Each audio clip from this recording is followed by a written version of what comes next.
இந்த வீடியோவில் கல்கி 2898 ஏடி படத்தோட ஷார்ட்டான விமர்சனத்தை வந்து பார்த்துருவோம்.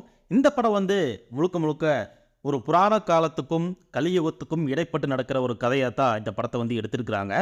ஸ்டார்டிங்கில் வந்து இந்த புராண கதைன்னு சொல்லும்போது நம்ம வந்து இந்த துரோணாச்சாரியர்னு ஒருத்தர் வந்து நம்ம கேள்விப்பட்டிருப்போம். இவர் வந்து அந்த பாண்டவர் காலத்தில் இருந்த ஒருத்தர். இவரோட பையன் தான் வந்து அஸ்வத்தாமன். இந்த அஸ்வத்தாமன் என்ன பண்ணுறாருனா பாண்டவருக்கு எதிராக வந்து கௌரவருக்காக வந்து போரில் ஈடுபடுறாரு. போரில் ஈடுபடும்போது கிருஷ்ணருக்கு எதிராக வந்து போர் செய்யும் போது தோற்று போயிடுறாரு.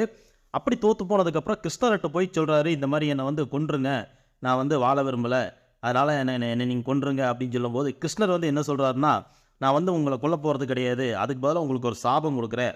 அது என்ன சாபம்னா, சாகா வரம் பெற்ற நீ ஒரு அஸ்வத்தாமனாக வந்து இருக்க போகிற, அதனால் உனக்கு சாவே கிடையாது அப்படிங்கிற மாதிரி ஒரு சாபத்தை கொடுத்துட்டு போகிறார் கிருஷ்ணர். அந்த அஸ்வத்தாமன் வேறு யாரும் இல்லைங்க, நம்மளோட அமிதாப் பச்சன் தான் அந்த ரோலை வந்து ப்ளே பண்ணியிருக்காரு. ஆக்டிங்லேயும் சரி தோற்றத்துலேயும் சரி மிரட்டி இருக்கிறாருன்னு தான் சொல்லணும். இந்த கதைக்களம் வந்து ஒரு 3 ஏரியாவில் நடக்குது. அது வந்து காசி, இன்னொன்று வந்து காம்ப்ளெக்ஸ், இன்னொன்று வந்து சம்பாலா. இந்த 3 ஏரியாவில் தான் மொத்த கதையுமே நடக்குது. காசிங்கிறது நம்மள மாதிரி நார்மலான மனுஷங்க வாழக்கூடிய இடம். காம்ப்ளெக்ஸுங்கிறது ஒரு சொர்க்கம் மாதிரி இருக்கிற ஒரு ஏரியா. அங்கே வந்து லேட்டஸ்ட்டாக, அதாவது 2898D ரொம்ப அட்வான்ஸ்டு உலகத்தில் என்னென்ன வசதிகள் இருக்குமோ அது எல்லாமே வந்து அங்கே இருக்குது. சம்பானா அப்படிங்கிறது வந்து ஒரு புரட்சி வாய்ந்த யுகம். ஒரு புரட்சியாளர்களாக வந்து பசி பட்டினி வறுமை இந்த மாதிரி நார்மலான மனிதர்கள், ரொம்ப பசி பட்டினியால் வாடக்கூடிய கீழ்த்தட்டு மனிதர்கள் வாழக்கூடிய இடம் தான் இந்த சம்பானா. இந்த 3 யுகத்தில் தான் வந்து இந்த கதை வந்து நகருது. இவங்க வந்து பணத்தை வந்து எப்படி டிஸ்கிரைப் பண்ணுறாங்கன்னா, மணின்னு சொல்கிறதில்ல, மணிக்கு பதிலாக யூனிட்னு சொல்கிறாங்க. ஒரு யூனிட்டுக்கு இத்தனை அப்படிங்கிற மாதிரி தான் கணக்கு வச்சுருக்காங்க.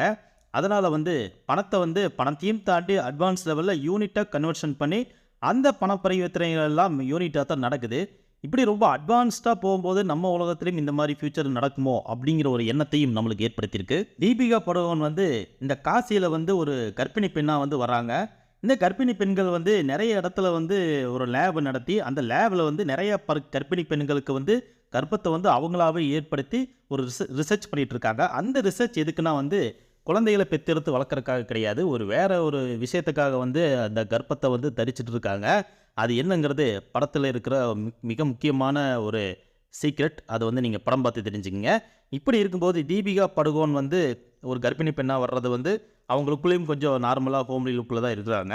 இந்த படத்தோட ஹீரோ வந்து பிரபாஸ் வந்து காசியில் வாழக்கூடிய ஒருத்தர். இவரோட மிகப்பெரிய எய்மே வந்து காம்ப்ளெக்ஸ் உலகத்துக்குள்ளே போகணும், அங்கே வந்து மிகப்பெரிய கோடீஸ்வரனாக வாழணும், அது மட்டும் இல்லாமல் இந்த உலகத்தையே நம்ம கட்டி ஆட்சி பண்ணணும் அப்படிங்கிற எண்ணத்தோடு வாழ்ந்துட்டு இருக்கிற ஒரு மனிதர். இவர் வந்து சயின்ஸை வந்து ரொம்ப லேட்டஸ்ட் லெவலில் இருக்கிற அத்தனை சயின்ஸான வித்தையான விஷயங்களை எல்லாம் பண்ணுறாரு. பறக்கிற வெஹிக்கிள் யூஸ் பண்ணுறதாகட்டும், மேஜிக் இருக்கிறதாகட்டும், தன்னோட உருவத்தையே 2-3 உருவங்களாக மாற்றுறதாகட்டும், இப்படியெல்லாம் அட்ராசிட்டி பண்ணிகிட்டு இருக்காரு. இவர் வந்து ஒரு குட்டி ரோபோ ஒன்று வச்சுருக்காரு. அதுக்கு பேர் புஜ்ஜின்னு பேர் வச்சுருக்காங்க. இந்த ரோபோ வந்து க்யூட்டாக சில திங்ஸ் எல்லாம் பண்ணுது, நிறைய மேஜிக் எல்லாம் பண்ணுது. இப்படி வந்து ரொம்ப சூப்பராக போயிட்டு இருக்குது. இந்த புஜ்ஜி ரோபோவுக்கு வந்து கீர்த்தி சுரேஷ் வந்து வாய்ஸ் கொடுத்ததாக வந்து கேள்விப்பட்டேன். ரொம்ப சூப்பராக வந்து அந்த ரோபோ வந்து டிசைன் பண்ணியிருக்காங்க. உலகநாயகன் கமல்ஹாசன் அவர்கள் தான் இந்த படத்தோட ஹைலைட். இவர் வந்து ஒரு 2-3 காட்சிகள் தான் வர்றாரு. அப்படி வரும்போது இவர் வந்து சுப்ரீம் அப்படிங்கிற மாதிரி ஒரு கடவுள் மாதிரி இருக்கிறாரு. உலகத்தை இவர் தான் ஆட்சி பண்ணிட்டு இருக்காரு.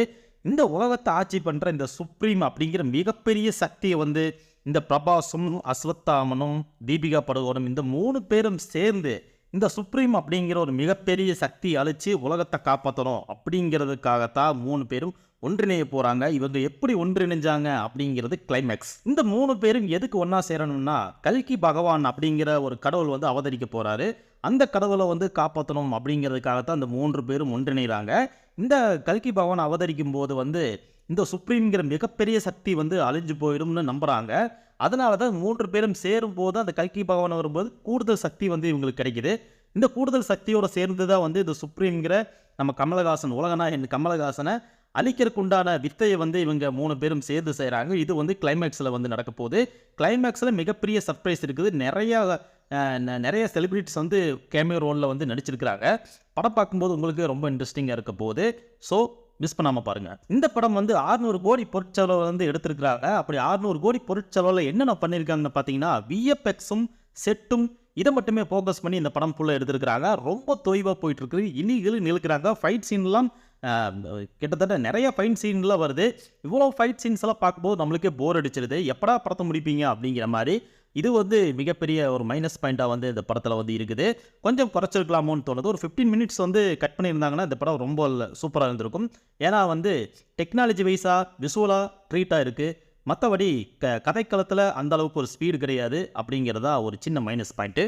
பிரபாஸ் வந்து முன்ன விட இப்போ கொஞ்சம் யங்கா சார்மா வந்து தெரிகிறாரு. அவருக்கு ஒரு நல்ல பிக்கப் கதையாக வந்து இந்த படம் வந்து அமைஞ்சிருக்குது. இருந்தாலும் அவருக்கு ஒரு நல்ல பில்டப் கொடுத்து இன்னும் கொஞ்சம் சூப்பரான கதைக்களத்தை வந்து அமைச்சு கொடுத்துருக்கலாம். இன்னும் ஒரு ஸ்ட்ராங்கான கேரக்டராக வந்து அவரை காமிச்சிருக்கலாம் அப்படிங்கிறது என்னோட கருத்து. ஓகே, இந்த வீடியோ உங்களுக்கு பிடிச்சிருந்தா மறக்காமல் லைக் பண்ணுங்கள், ஷேர் பண்ணுங்கள் அண்ட் சப்ஸ்கிரைப் பண்ணுங்கள். நீங்கள் இந்த படம் விமர்சன ரீதியாக உங்களுக்கு பிடிச்சிருந்ததுன்னா போய் மறக்காமல் தியேட்டரில் பார்த்து இந்த படத்தை என்ஜாய் பண்ணுங்கள். ஃபேமிலியாக குடும்பத்தோடு பார்க்க வேண்டிய படம் தான். ஓகே, நன்றி, வணக்கம்.